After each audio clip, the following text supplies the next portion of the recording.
Halo teman-teman, Assalamualaikum warahmatullahi wabarakatuh. Perkenalkan, nama saya Rudi Sawaludin dengan NIM 11.218.300139 dari kelas 5D PGMI Fakultas Ilmu Tarbiyah dan Keguruan UIN Syarif Hidayatullah Jakarta.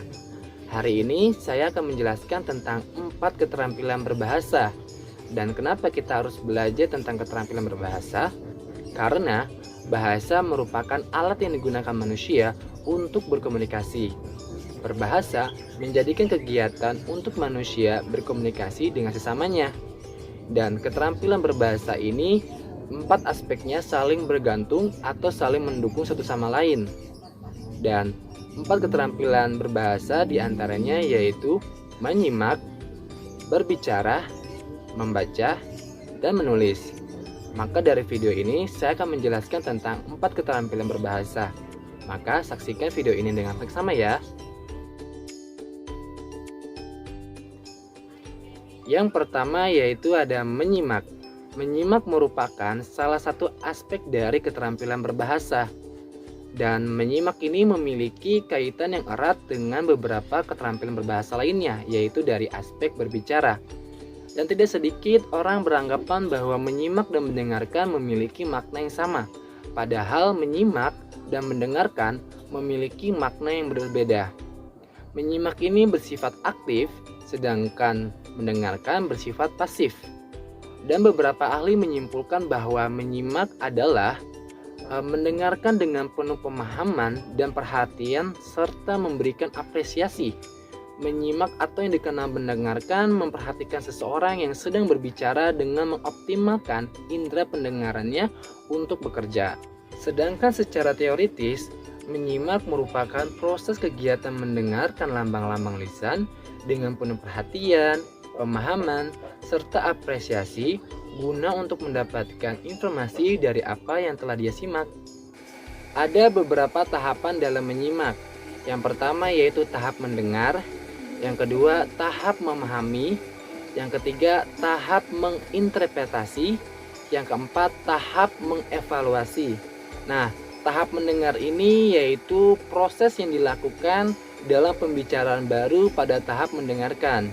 Sedangkan tahap memahami yaitu setelah melakukan proses pendengaran pembicaraan yang telah disampaikan, maka isi pembicaraan tadi itu perlu untuk dipahami atau dimengerti. Sedangkan tahap menginterpretasi yaitu sebagai penyimak yang baik dan cermat, kita tuh belum puas kalau hanya mendengarkan saja dan memahami materi itu saja, tetapi juga harus menafsirkan atau menginterpretasikan isi yang tersirat dari ujaran tersebut. Yang terakhir yaitu tahap mengevaluasi. Tahap mengevaluasi yaitu tahap menanggapi isi dari pembicaraan setelah menerima gagasan, ide, atau pendapat yang telah disampaikan oleh pembicara. Selanjutnya yaitu ada tujuan menyimak. Tujuan menyimak yaitu ada 5. Yang pertama untuk mendapatkan informasi, data, dan fakta. Yang kedua untuk membedakan bunyi bahasa.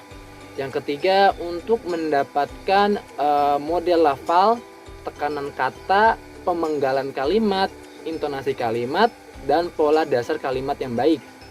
Yang keempat yaitu memperlancar komunikasi. Yang kelima untuk menunjang keterampilan berbicara dan membaca. Beberapa ahli mengemukakan bahwa faktor yang mempengaruhi menyimak yaitu ada beberapa hal. Di antaranya yang pertama pengalaman, yang kedua pembawaan, yang ketiga sikap atau pendirian, yang keempat motivasi dan daya penggerak, dan yang terakhir yaitu perbedaan jenis kelamin. Dalam keadaan menyimak, terdapat beberapa kendala yang akan mengurangi keutuhan fakta yang disimak. Kendala itu bisa muncul dari faktor internal maupun eksternal. Salah satunya yaitu ada keegosentrisan, yang kedua enggan terlibat, yang ketiga menghindari pertanyaan, yang keempat pertimbangan yang prematur. Keterampilan yang kedua yaitu keterampilan berbicara. Berbicara merupakan salah satu aspek keterampilan berbahasa. Menurut Tarigan, berbicara berarti kemampuan mengucapkan bunyi-bunyi artikulasi atau kata untuk mengekspresikan, menyatakan, atau menyampaikan pikiran, gagasan, dan perasaan. Sedangkan menurut Mulgrave mengatakan bahwa berbicara adalah suatu alat untuk mengkomunikasikan gagasan-gagasan yang disusun serta dikembangkan sesuai dengan kebutuhan-kebutuhan sang pendengar atau penyimak. Tujuan utama berbicara adalah untuk menginformasikan gagasan-gagasan pembicara kepada pendengar. Tujuan lainnya yaitu untuk mengetahui kemampuan berbicara seseorang. Tujuan ini dipecah menjadi tujuan khusus, tepatnya untuk mengetahui tingkat kemampuan untuk mengekspresikan pendapat, ide, pemikiran selama diskusi, tanya jawab, menceritakan sebuah kisah, atau memberikan pidato dan lain sebagainya. Keterampilan berbicara adalah sebuah proses kemampuan berbahasa dalam mengucapkan bunyi-bunyi artikulasi atau mengucapkan kata-kata untuk mengekspresikan, menyatakan, menyampaikan ide, pikiran, pendapat, gagasan, dan perasaan kepada orang lain sebagai mitra pembicara yang didasari oleh kepercayaan diri, jujur, benar, dan bertanggung jawab dengan menghilangkan masalah psikologis seperti malu, rendah diri, ketegangan, berat lidah, dan lain sebagainya. Secara umum, faktor-faktor yang mempengaruhi pembicara yaitu ada faktor internal dan faktor eksternal. Faktor internal ini jika seseorang menderita kerusakan atau alat pendengaran yang dapat menghambat masuknya gelombang atau volume tertentu sehingga menderita kelainan dalam menerima frekuensi tertentu. Yang kedua, faktor eksternal, yaitu lingkungan tempat kita hidup sering juga menghadirkan gangguan yang membuat kita sulit memberikan perhatian terhadap orang lain. Keterampilan yang ketiga yaitu keterampilan membaca. Membaca merupakan salah satu bentuk keterampilan berbahasa yang bersifat reseptif. Sebagai bentuk keterampilan reseptif, kegiatan membaca merupakan proses mengumpulkan dan menemukan informasi melalui suatu bacaan. Oleh sebab itu, salah satu tujuan membaca adalah mendapatkan informasi melalui suatu bacaan untuk memperkaya khasanah keilmuan, baik yang bersifat ilmiah maupun non-ilmiah. Membaca merupakan suatu hal yang rumit karena melibatkan banyak hal. Tidak hanya melafalkan tulisan, tetapi juga melibatkan aktivitas visual dan berpikir. Tujuan membaca dibedakan menjadi dua, yaitu secara umum dan secara khusus. Secara umum, tujuan membaca yaitu untuk mendapatkan informasi. Yang kedua, memperoleh pemahaman. Yang ketiga, memperoleh kesenangan. Sedangkan secara khusus, tujuan membaca yaitu untuk memperoleh informasi secara faktual. Yang kedua, untuk memperoleh keterangan tentang sesuatu yang khusus dan problematis. Yang ketiga, untuk memberikan penilaian kritis terhadap karya tulis seseorang. Yang keempat, memperoleh kenikmatan emosi. Dan yang kelima, untuk mengisi waktu luang. Dalam membaca ada dua tahap utama, yaitu tahap pemula dan tahap lanjutan. Tahap pemula ini yaitu tahap yang mengubah manusia dari tidak dapat membaca menjadi dapat membaca. Sedangkan tahap lanjutan adalah proses tahap lanjutan dari tahap pemula. Dalam proses membaca yaitu ada dua cara. Yang pertama, membaca secara nyaring. Yang kedua, membaca dalam hati. Membaca nyaring adalah kegiatan membaca dengan menyuarakan tulisan yang dibacakan dengan ucapan dan intonasi yang tepat agar pendengar dan pembaca yang dapat menangkap informasi yang disampaikan oleh penulis, baik yang berupa pikiran, perasaan, sikap, ataupun pengalaman penulis. Membaca nyaring adalah cara membaca dengan bersuara. Yang perlu diperhatikan adalah pelafalan vokal maupun konsonan, nada ataupun lagu ucapan dengan penguasaan tanda-tanda baca, pengelompokan kata atau frase ke dalam satuan-satuan ide, kecepatan mata, dan ekspresi. Selanjutnya yaitu membaca dalam hati Membaca dalam hati adalah membaca tidak bersuara, tanpa gerakan bibir, tanpa gerakan kepala, tanpa berbisik, dan memahami bacaan yang dibaca secara diam. Menurut beberapa ahli menjelaskan bahwa tujuan utama membaca dalam hati adalah untuk memperoleh informasi. Berikut ini adalah tujuan membaca dalam hati agar peserta didik dapat yang pertama, berkonsentrasi secara fisik dan mental. Yang kedua, membaca secepat-cepatnya. Yang ketiga, memahami isi. Yang keempat, menghayati isi. Dan yang terakhir, mengungkapkan kembali isi bacaan. Selanjutnya yaitu membaca ekstensif. Suhartini dalam memaparkan bahwa membaca ekstensif mirip dengan membaca kilat. Membaca ekstensif bertujuan untuk mendapatkan pemahaman dari bacaan dengan durasi yang singkat. Pembaca diberi keluasan dan kebebasan dalam menentukan teks yang akan dibaca. Perhatian pembaca difokuskan untuk memahami isi teks dan tidak berfokus pada bahasa atau isi teks secara rinci. Keterampilan yang terakhir yaitu keterampilan menulis.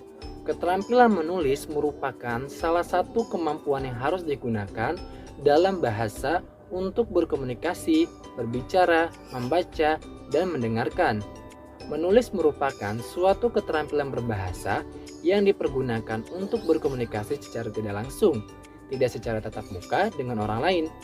Menulis merupakan suatu kegiatan yang produktif dan ekspresif. Menulis adalah aktivitas berbahasa yang produktif, ekspresif, dan tidak langsung atau tidak tatap muka.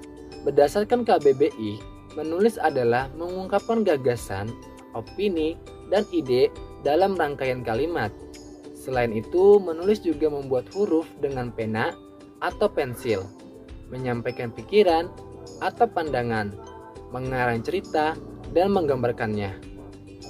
Beberapa ahli menyatakan bahwa menulis adalah aktivitas mengungkapkan gagasan melalui media bahasa. Menulis dapat dipandang sebagai suatu proses. Tujuan menulis adalah untuk mengungkapkan ide, gagasan, perasaan, pikiran, pendapat secara jelas dan efektif kepada pembaca. Adapun beberapa tujuan menulis yaitu yang pertama, untuk memberikan suatu informasi. Yang kedua, untuk meyakinkan atau mendesak. Yang ketiga, untuk menghibur dan menyenangkan. Yang keempat, untuk mengekspresikan perasaan dan emosi yang kuat. Fungsi menulis pada dasarnya yaitu adalah sebagai alat komunikasi secara tidak langsung. Darmadi mengungkapkan bahwa tulisan memiliki beberapa fungsi, di antaranya yaitu yang pertama, sebagai suatu sarana menemukan sesuatu. Yang kedua, memunculkan ide baru. Yang ketiga, melatih kemampuan mengorganisasi dan menjadikan beberapa konsep atau ide yang kita miliki. Yang keempat, melatih sikap objektif yang ada pada diri seseorang. Yang kelima, membantu diri kita untuk menyerap dan memproses informasi. Yang keenam, melatih kita untuk memecahkan berbagai masalah sekaligus. Yang keenam, yang ketujuh, menjadikan kita aktif dan tidak sekedar menjadi penerima. Ragam bahasa tulis adalah bahasa yang dihasilkan dengan memanfaatkan tulisan dengan huruf sebagai unsur dasarnya. Dalam ragam bahasa, tulisan kita harus memperhatikan beberapa hal seperti tata cara penulisan, di samping aspek tata bahasa dan pemilihan kosakata. Dalam hal ini, kita dituntut untuk tepat dalam pemilihan unsur tata bahasa seperti bentuk kata, susunan kalimat, pilihan kata, kebenaran penggunaan ejaan, dan juga penggunaan tanda baca dalam mengumpulkan ide kita. Dalam sebuah penulisan, ada yang namanya tulisan bernada akrab. Tulisan bernada akrab lebih mengarah pada tulisan pribadi. Tulisan pribadi ini adalah suatu bentuk tulisan yang memberikan sesuatu yang paling menyenangkan dalam penjelajahan diri pribadi sang penulis. Teman-teman, berikut adalah 4 keterampilan berbahasa yang harus kita kuasai sebagai manusia untuk berkomunikasi yang baik kepada sesamanya. Sampai jumpa di pertemuan berikutnya lagi. Wassalamualaikum warahmatullahi wabarakatuh.